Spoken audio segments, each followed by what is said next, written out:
Hi YouTube, welcome back to my channel. It's me again, Bobo's daughter, and today I have a different kind of video for you guys. Girl, it's a testimony. Basically, this video today is going to be about how I learned to avoid fuckboys.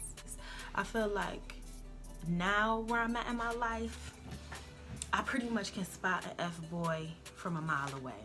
And it was so hard in the beginning when I first started dating and I was new to relationships and stuff like that. I had no idea what I was doing. So of course, you know, I had to fail miserably and to gain perspective and everything so that I could have perspective to make better decisions. I'm gonna drink before we get into this. But basically, what I did is I took notes and I boiled it down into like 6 things that I did to avoid them. I feel like now I could tell off the bat if you a fuckboy. It ain't gonna take me long. Probably 1 or 2 conversations, I can tell. Maybe even just like with a month of talking to you on a regular basis, I can tell. So let's get into it. So these are the 6 tips that I have worked on and developed, and I think that can help any girl dating in this age to figure out if she's gonna waste her time or not before you probably even take it to that sexual level. The first thing I want to say, if you see me looking down, I took notes, so I will be reading from them. So discernment is the word of the day, and it is the ability to judge well. So just keep that in mind throughout this video. Discernment. You want to think of discernment as like a muscle. So, you know, if you keep attracting all these fuckboys and all these bad boys or bad men, you want to think about your discernment. You want to think about, okay, my ability to judge these men off the bat might not be that good, but think of it as a muscle. It's something you work out. It's something you work at. You know, you can't just go to the gym and pick up a 100-pound weight. You have to start small. You have to pick up the 5-pound first. Then you have to, you know, get used to that. Once you can handle that, you know, you move up and up and up. So it's going to take you steps and increments. It's not like you're going to be able to spot them just overnight. This takes work. It takes time, and it takes studying, essentially. To get good at anything, you have to put the work and the time in. Number 1 is speak to a counselor or a relationship mentor. So at the time I was dating this guy, he was giving me all kinds of like mixed signals. I felt like he was really feeling me. I was really feeling him. I felt like I was falling in love with him. And in the beginning of us dating, I went into the situation knowing that I wanted a relationship. And in the middle of us talking, he basically was like, you know, I don't want a relationship. And so I had 2 choices. I could have left and started over, or I could have tried to stay and change his mind. And I chose the latter. And I feel like that's what a lot of us young women do. We think like, oh, if I love him, if I prove that I'm a writer, if I could love him through what he got going on, maybe I could change his mind. Maybe he could see how great I am, and I could change his mind, and he'll see he want a relationship. And that don't work. If you tell somebody you want a relationship with them and they say they're not ready, leave. Because you're going to get your feelings hurt in the long run if you try to stick it out. A person has to want to change, okay? Nothing you can do, nothing you can lend, give them is going to make them change their mind. They got to want to change that. So that's just before we like get any further into that. So the first thing you want to do is you want to seek a counselor or a relationship mentor. And through my job, I have EAP, so I can get counseling for free.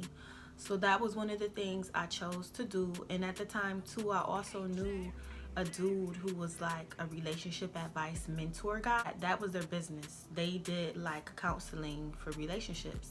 And so I had reached out to him, and I, you know, explained to him my situation.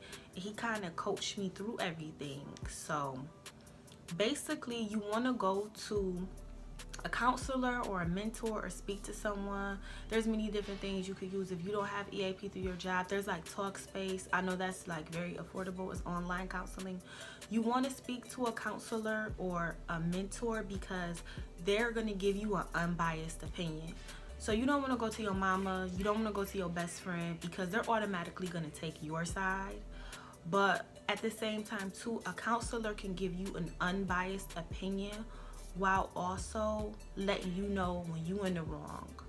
So that's good, just to get a good overview of what's going on. Both my mentor, like my relationship mentor, and my counselor, they both taught me to pay attention to red flags and character flaws. So I always kind of had an intuition that things were off with this guy, but I didn't follow it. I was like, nah, that's just your mind playing tricks on you. Or no, girl, you like obsessing, you worrying too much. Like, he's a good dude. Like, he got a degree, he got all of this. But just because a person might be successful in business or in their career doesn't mean they're a good lover or a good romantic partner. You want to pay attention to red flags and character flaws. So an example of this is like, he would text me, you know, and we would like make plans to chill or to go on a date, and then like he would just ghost me. I hit him up like an hour before, like we still on, he just ghost me. And then 2 days later, a day later, he'll text me like nothing happened, like, hey, what's up, smiley face.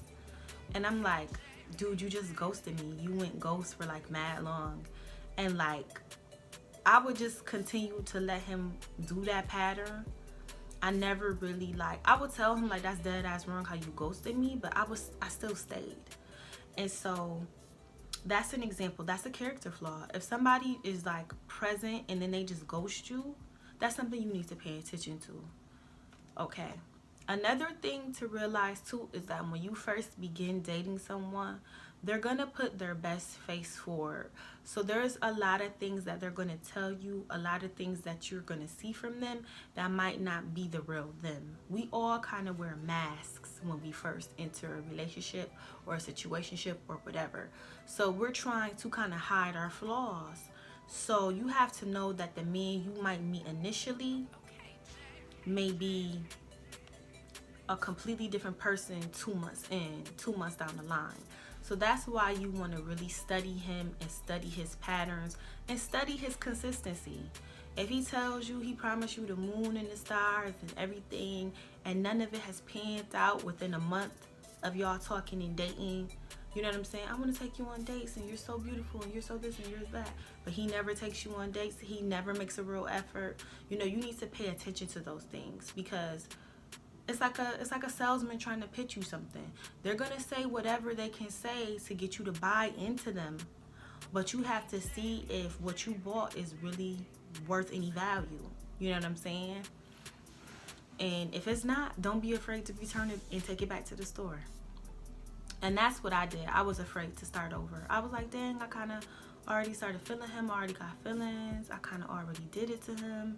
I'm afraid to start over. Don't be afraid to start over. Don't be afraid to cancel these dudes. Like, if they not on your same wave, do not be afraid to start over, because there is plenty of fish in the sea. Plenty. You also want to pay attention to, when it comes to character flaws, dudes who would never give you straight answers. He left everything up to my interpretation. So if I would ask him, for example, like, how do you feel about me? He'd be like, what we have is different. What we got is on a different level. But he never say like, I love you, or I just really, really like you. Another example is if I said to him, you're being distant, he'd be like, so you really think I'm out here entertaining other chicks? That's what you think of me? But he'd never say like, you're the only one I'm dating.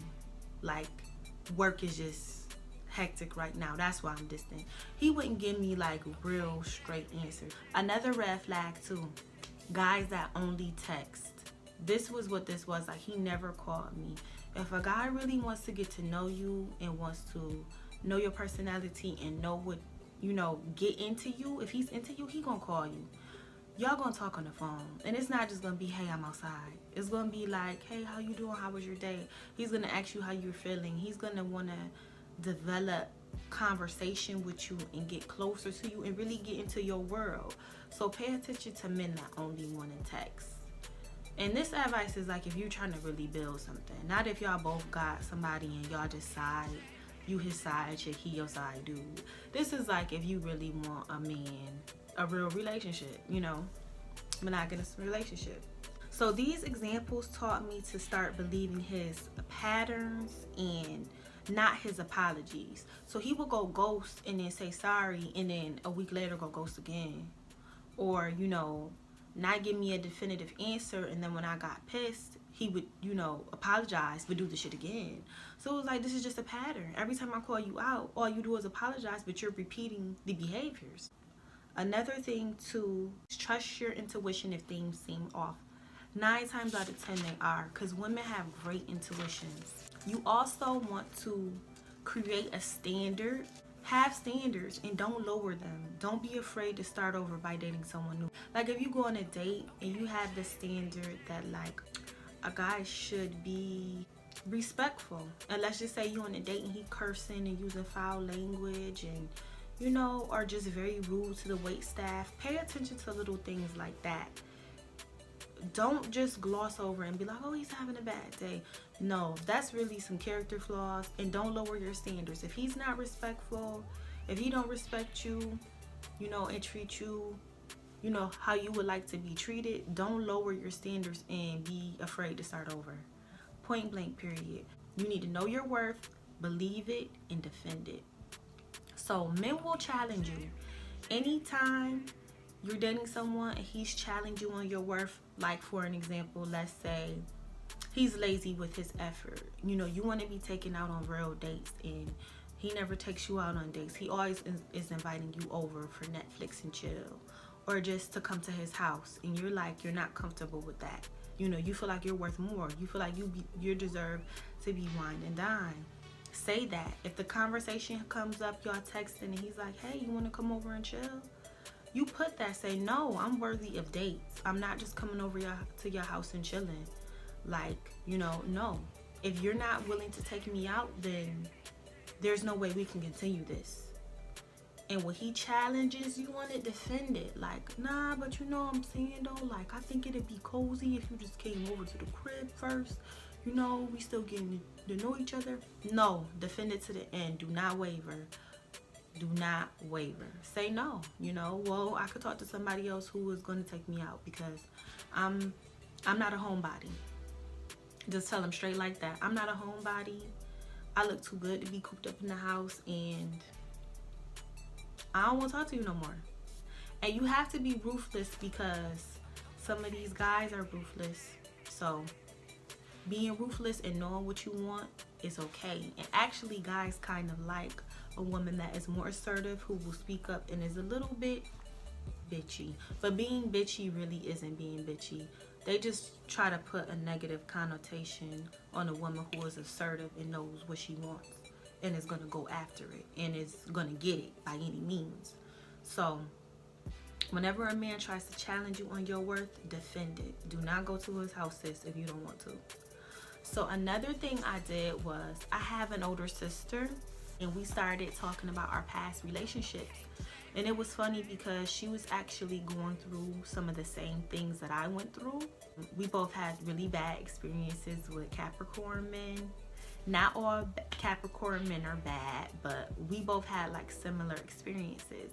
And it was really reassuring having another woman, young woman, you know, that's dating in this millennial age. We were able to compare stories and compare notes and compare the two guys to each other. And, you know, I learned a lot from her. Like, my sister has a really strict no going to your house rule. Like, she does not go to a guy's house upon first meeting him. Like, no, you got to take her out first. But you have to put in work. She makes dudes work. And so when I was talking to her about that, I was like, dang, you know, I want to be like my sister. Like, you know, you got to make these dudes work for you. And tell them that, like, you going to have to work for me. I'm not an easy chick. And if he don't call you back, he don't call you back. And that's fine. we began to give each other advice, and it helped me connect to someone who had already been through some things. I couldn't really get advice from my mom. The dating game has changed so much since like 20 years ago, 30 years ago. Now we have social media. Talking to my sister helped me because we would share like videos, our